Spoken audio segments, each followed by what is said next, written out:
hai bùa miền nè sang hàng thôi nhổm cho cháu xí ta phun bùa ở chú miền mua tỏi ở chú ta nói chú ta bùa màng ô cho cháu xí ô na rồi hổ na cho cháu xí tao na ô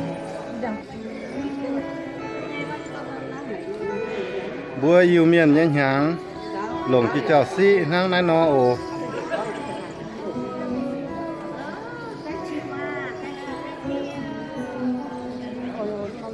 chú chơi phun bữa yếm cần nắm cua yếm chật xe cua lào cua tất bật thỏi bữa mấy cua chia nháng bảo ta lồng chỉ chào xin hăng bữa lộn hoài bữa nó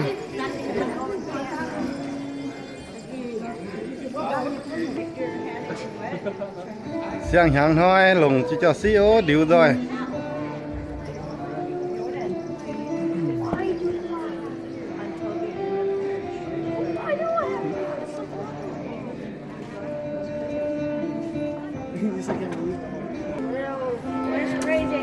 sang hàng thôi nha cho xí rồi hấu miền mùa mơ màng cả này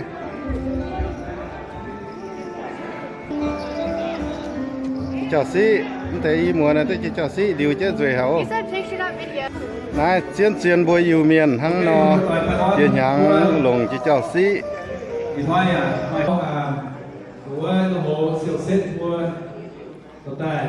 tóc lồng lồng em bên pha với họ tập sức ăn lồng họ đúng không? Mình chỉ em bên sẽ toàn thì nó có trồng chú nó sẽ không về. Chỉ điều gì mà có chọn con sẽ không về nhé đúng không?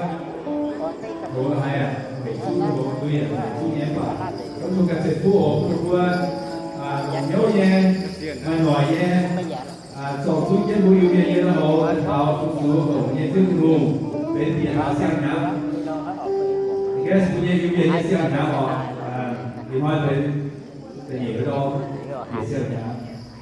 Lalu punya kalau kita tahu usul ini ni nama yo. Kemudian di mana dia tahu punya fungsi yang dia itu.